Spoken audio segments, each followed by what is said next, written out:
realized that I was living in this typical mentality of living in a rental place and treating it as such. Don't do anything with the place because it's not yours. On top of that, there's always a question of what your landlord would allow you to do. I lived in this place for 5 years and I loved the building itself, but not the outdated fittings like the kitchen and the bathrooms. Everything has so much charm, the natural light that you get through these beautiful arch windows, which must be at least 8 foot tall. So I braved one day, emailed my landlord and asked if I could paint this tiny kitchen. He obliged and the snowball effect happened. I used to think, what is the point of investing into something that isn't yours? Let's be real, I am planning to leave this place anytime soon. Help me.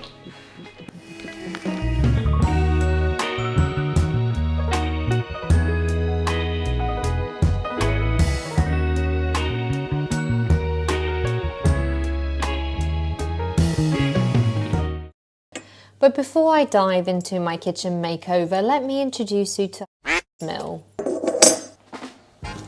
A converted mill with 4-meter ceilings and the kind of arch windows that make you romanticize your life. This isn't an interior perfect magazine home. This is a very realistic rental home with its limitations. As I said, everything here is quite outdated and some of the furnishings aren't even ours, and I can only describe those type of furnishings as the landlord Bible typical, especially my sofa.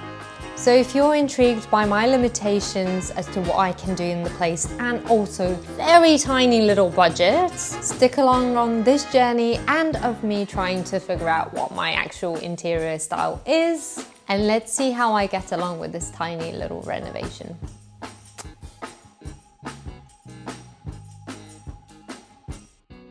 The thought process for this kitchen was actually very simple. I stole from the parts of this space I already love, the brick walls. They're warm, so clays and terracotta feel like the obvious choice. Nothing trendy, just something that made sense. I'm on a budget and I thrift a lot. I want to add some eclectic feel accessories on the wall and play with this color scheme in the future as my little kitchen evolves. I found some vintage copper pans, which will either look very intentional or like a total jumble sale explosion. Time will tell.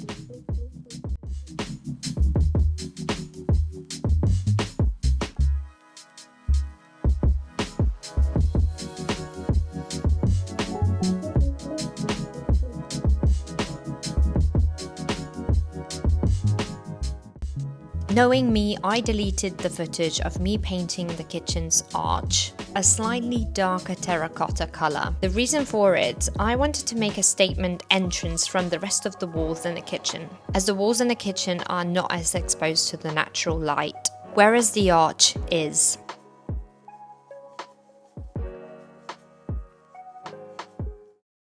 My thrifted copper pans needed a bit of TLC, they had oxidized, so to bring the shine back, I used white vinegar with a pinch of salt to make a thick paste.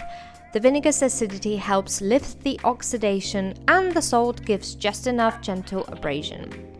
I rubbed the paste on, using a soft cloth, rinsed it off and dried the copper thoroughly. Simple pantry trick, made them sparkle again.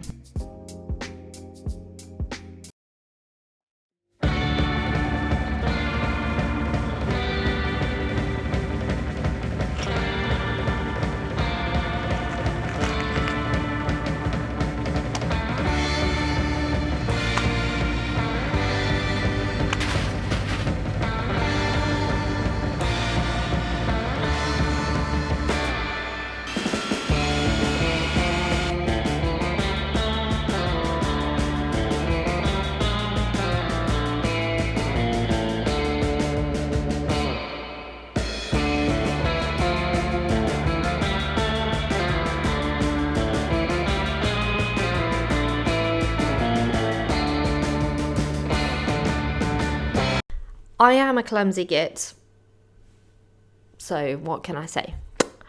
That's just my life. I am just really, okay, let's take this out. Hope for the best.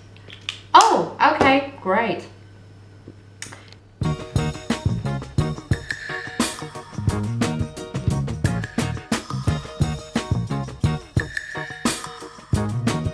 So as I was looking forward to my amazing sardine sandwich, toasty, early on, as I was prepping it, I dipped my sleeve into sardine oil tin, and I had to wash it with the Fairy.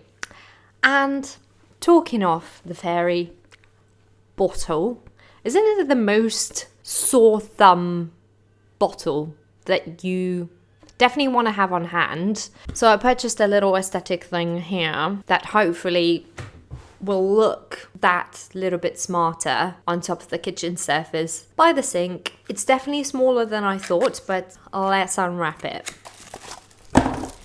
Oh yeah, that's perfect. It's the only thing that I saw that is aesthetically pleasing, but also it doesn't require you to do extra, which is basically pump, with one hand whilst holding a sponge in the other. And it's just a very easy direct squeeze. That's why we love Fairy, obviously.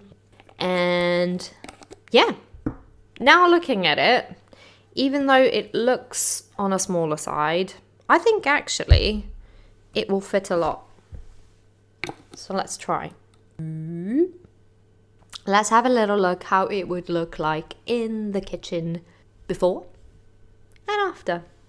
I will link this below, and also will give you some other ideas that are a little bit cheaper than this branded one, and I think they're probably slightly bigger as well. I think you get more color choices in the cheaper ones, but I decided to go with this brand, which is Brabantia. I used to have their bin a long time ago back in London, and it was a really, really good quality bin actually. So they do really good stuff. So I really trusted in the brand, but I will link some other options down below.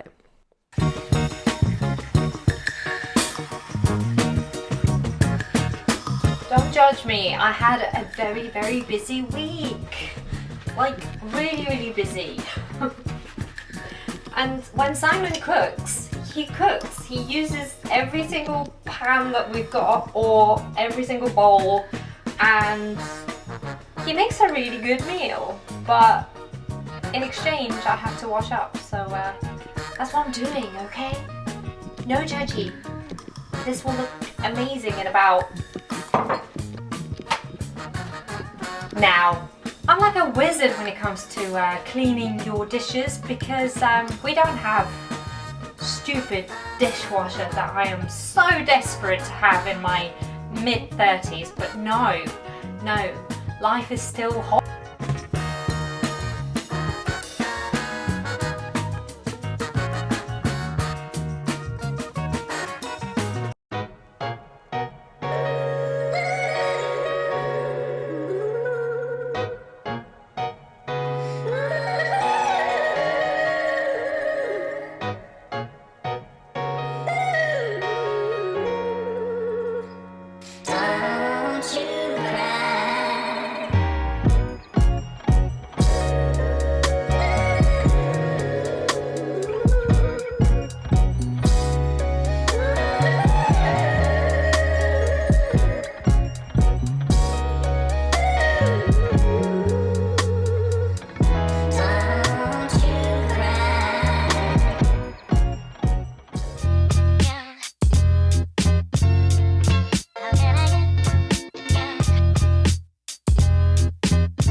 So I guess I don't hate my kitchen anymore. I actually really, really like it. I think it's really, really charming. It's such a tiny little space, and it's really nice to give it a little bit of warmth, a little bit of eclectic look as well, because I think since it is quite an outdated kitchen in terms of units, it just wouldn't make sense to suddenly make it modern, I guess. But in general, my style is a bit of everything, you know, from mid-century aesthetic to more vintage pieces. There's anything from Victorian vibe to thrifted pans that could be God knows what age, but I think it makes sense for this kitchen. And I love the colour. I think it's really warm and it complements the brickwork as well. But there were a few things that I actually improved when I moved to this place. So there were two things that I actually did do in the kitchen when I moved in, because I was like, I will not be able to live with this. I changed the door handles of all the cupboards. They were really filthy, that's the only way to describe it. Just really outdated, early noughties door handles that just gave me such an ick. I had to get rid of it. So I remember I just emailed my landlord and he reimbursed me, which was very nice of him. And another thing that I think makes such a difference, and if I could only find a picture to show you before and after, which I think I probably don't have somewhere back, 5 years ago. But what I did do is I repainted the grout just by using some white watercolor paint and an old brush, and I just refilled all the grout all along the kitchen. It was quite a job, but my God, did it make a difference. So I definitely recommend doing that. I think it's a really great, easy little DIY day just doing that. And my tiles are so small, so there's a lot of grout. Talking of these tiny little tiles, don't you think they are actually coming back into fashion? Because I swear to God, all my Pinterest is just mini square tiles. And I remember when I first moved here, I was like, oh my God, I absolutely hate them. This was 5 years ago. And suddenly I might actually get to like them.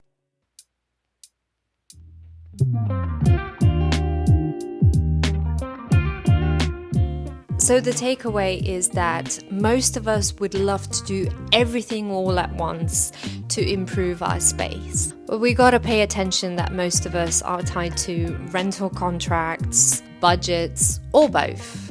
Not all of us are privileged enough to own a home, let alone have a budget to renovate it the way we want to. And sometimes life just gets in the way as well. We've all been in those situations for sure, where you just have to prioritize something else other than your space.